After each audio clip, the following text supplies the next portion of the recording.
কড়াই আছে বসিয়েছিলাম, গরম হয়ে এলে দিলাম পরিমাণ মতো সর্ষের তেল। তেল গরম হয়ে এসেছে, দিলাম মাছের ডালের বড়ি, নাড়াচাড়া করব। বড়িটা লাল করে ভাজতে হবে।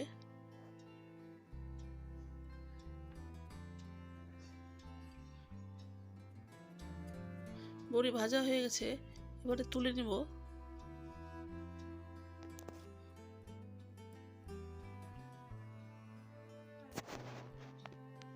কড়াইয়ে দিলাম সামান্য কিছুটা তেল,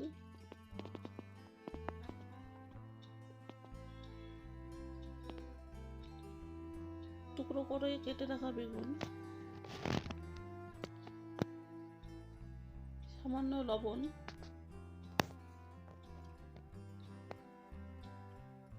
হলুদ গুঁড়ো পরিমাণ মতো দিয়ে বেগুন ভাজবো। ভালোভাবে নাড়াচাড়া করতে হবে।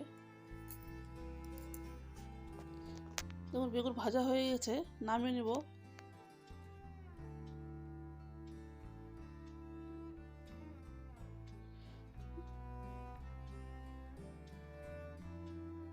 নামিয়ে নিলাম।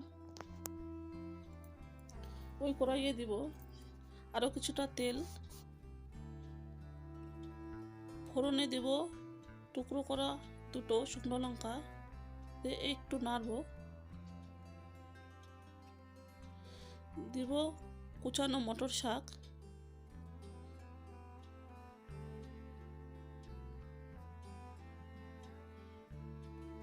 দিয়ে নাড়াচাড়া করব।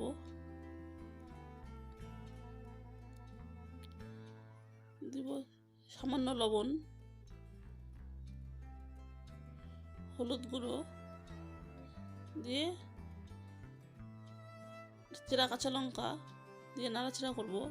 আমি লবণ কম দিয়েছি কারণ বেগুন ভাজার সময় বেগুনে লবণ দিয়েছিলাম। দেব ডালের বড়ি দিয়ে নাড়াচাড়া করব। আপনাদের মনে রাখতে হবে বেগুন ভাজার সময় দেওয়া হয়েছিল লবণ। দেখুন শাকটা কি সুন্দর নরম হয়ে এসেছে।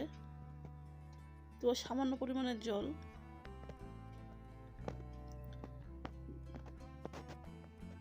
এবারে 2-3 মিনিটের জন্য ঢেকে দিব।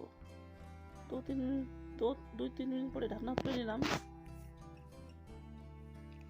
দেখুন জলটা শুকিয়ে এসেছে, শাকটাও সিদ্ধ হয়ে গেছে।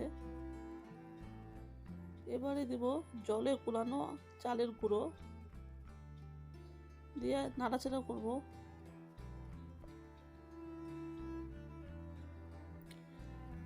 দিব ভেজে রাখা বেগুন, দিয়ে আবারও নাড়াচাড়া করব।